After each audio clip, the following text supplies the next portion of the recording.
Assalamualaikum warahmatullahi wabarakatuh. Sahabat beriman, siapa yang tak menyukai pesta, gemerlap cahaya dan musik yang menggema menjadi daya tarik sebuah pesta. Sejak dulu, rupanya orang-orang memang senang menggelar perayaan mewah dan menghamburkan uang mereka.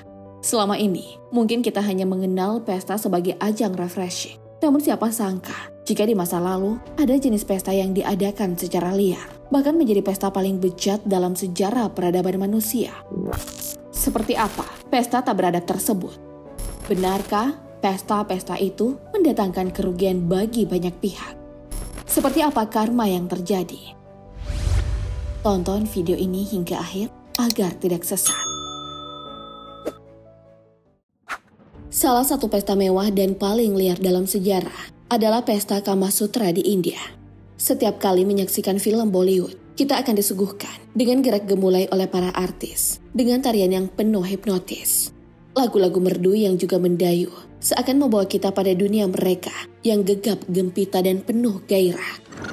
Namun, film-film Bollywood tadi ternyata tidak ada apa-apanya jika dibandingkan dengan pesta mewah dan liar yang pernah dilakukan oleh masyarakatnya.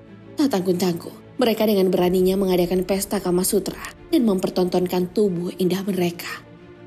Semua yang hadir dalam pesta tersebut melakukan tindakan asusila sesuka hatinya.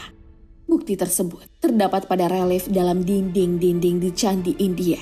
Dalam pahatan tersebut menggambarkan orang sedang bersenang-senang dengan pose intim yang dilakukan secara beramai-ramai. Pose tersebut terlihat sangat erotis, bahkan ada yang berhubungan intim dengan binatang. Konon pahatan-pahatan tersebut menunjukkan kondisi India pada saat itu. Candi ini dikatakan sebagai bentuk pemujaan kepada Dewa Shiva yang menurut orang setempat pernah mampir ke daerah Khajuraho. Sebenarnya, kalau dilihat dari kacamata religi, candi yang ada di Madhya Pradesh ini menyimbolkan 4 goal dari ajaran Hindu, yakni Dharma, Artha, Kama, dan Moksha. Pesta paling liar selanjutnya berasal dari negeri piramida, Mesir, dengan hidup sangat bebas dan minum alkohol hingga mabuk kepayang. Apa yang terlintas di benak Anda ketika mendengar negara Mesir? Negeri para nabi? Iya, namun sepertinya beberapa orang telah mencoreng nama tersebut karena tindakan yang sangat memalukan.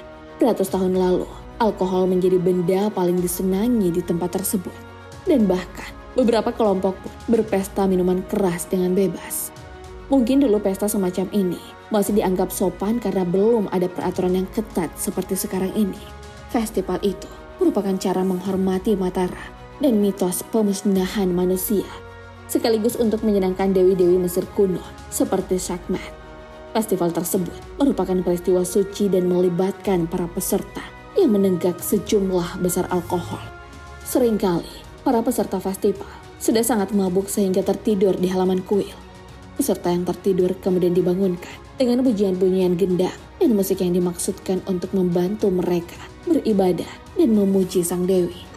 Selain minum-minum, para peserta menari, menyalakan obor, dan melakukan hubungan seksual. Kalau seperti ini, wajar saja jika mereka disebut pengikut Fir'aun. Selanjutnya yang tak kalah menarik adalah pesta Bacchanalia yang dilakukan oleh penduduk Roma. Bacchanalia merupakan perayaan Babilonia yang menghormati kelahiran Tammuz, putra Ishtar, yaitu sang ratu surga. Bacchus adalah dewa wine dan kesuburan, dan juga dikaitkan dengan cinta, prostitusi suci, dan siklus kesuburan di alam. Festival Bacchus dikenal juga sebagai festival mabuk-mabukan berkaitan erat dengan alkohol, tari-tarian, dan orgi seksual suci demi pembersihan dosa. Pesta ini dilakukan untuk memuja dewa angkur yang berasal dari dewa kesuburan. Awalnya Bacchanalia dilakukan secara rahasia dan dilakukan oleh wanita selama 3 hari dalam setahun. Kemudian setelah para lelaki masuk, akhirnya pesta ini digelar selama 5 hari dalam sebulan. Salah satu dari bentuk yang terkenal dari pesta ini adalah melakukan hubungan intim berjamaah sesuka hati mereka tanpa terkecuali. Saat itu, para budak ikut serta dan menerima kebebasan total selama festival. Kira-kira kebebasan apa yang mereka maksud? Pernah mendengar kaum Viking? Kaum ini, mereka adalah kaum penjelajah Eropa yang amat terkenal di masanya. Sambil berkelana, Mereka juga melakukan pesta megah yang erotis. Pesta ini berasal dari kaum Viking yang cukup melegenda dan dilakukan saat musim panas tiba. Tata cara pelaksanaannya pun terbilang simpel. Mereka akan membuat api unggun yang berukuran sangat besar. Kemudian seluruh peserta harus menari-nari sambil memutari api unggun tersebut, sambil membakar hewan ternak untuk dikonsumsi oleh mereka. Mereka percaya dengan melakukan pesta ini dapat mensucikan diri mereka. Tapi anehnya, di puncak acara justru terjadi berbagai macam adegan yang tak seharusnya terjadi. Apalagi selain merasakan sensasi gejolak asmara yang menyatu, mereka akan bercinta bersama-sama di pinggir api unggun yang menyala, menikmati malam yang panjang bersama pasangan mereka. Uniknya, pasangan bisa ditentukan secara acak atau dibeli sendiri. Sementara itu di Romawi, orang-orang pun juga merayakan pesta yang tak umum, yakni pesta Kaisar Nero, yang merupakan kaisar paling terkenal Romawi dan naik tahta di usia yang masih terbilang muda. Tak lama kemudian, ia terpuruk, kehilangan dukungan rakyat, dan kemudian mati karena dibunuh. Namun ia tetap saja terkenal sebagai raja yang sering melakukan tindakan keji. Tak hanya bengis, namun Nero juga dikenal sangat gila terhadap seks. Ia sering melakukan pesta yang dipenuhi dengan anggur, wanita dan pembantaian. Biasanya sang raja akan mengeluarkan lusinan budak laki-laki, kemudian mereka diikat lalu diolesi dengan tar, kemudian disiksa dan dibakar hingga mati. Kaisar Nero melakukan ini akan ditemani dengan pelayan wanitanya dalam keadaan telanjang bulat. Jika pesta-pesta lain melakukan hubungan intim dengan sesama jenis, lain halnya dengan pesta yang satu ini. Selama ini, bangsa Sodom dikenal dengan kebiasaan mereka yang suka berpesta. Namun dalam pestanya, mereka selalu melakukan aktivitas yang berhubungan dengan keintiman yang dilakukan oleh kaum sesama jenis. Membayangkannya saja sudah membuat bulu kuduk merinding, bukan? Maka begitulah adanya. Mereka melakukannya tanpa memikirkan apa dampak yang akan terjadi. Yang jelas, hawa nafsu mereka harus terlampiaskan dengan segera. Namun karena perilaku mereka terbilang sangat bejat, akhirnya kaum ini dihujani azab hingga musnah untuk selama-lamanya. Ketika ada pesta, tentu tak lengkap tanpa kehadiran alkohol dan juga hidangan manis seperti kue. Namun pada pesta ini, kuenya terbilang sangat unik. Fête des Pines adalah festival Minggu Paskah yang dirayakan di kota Saintes, Prancis.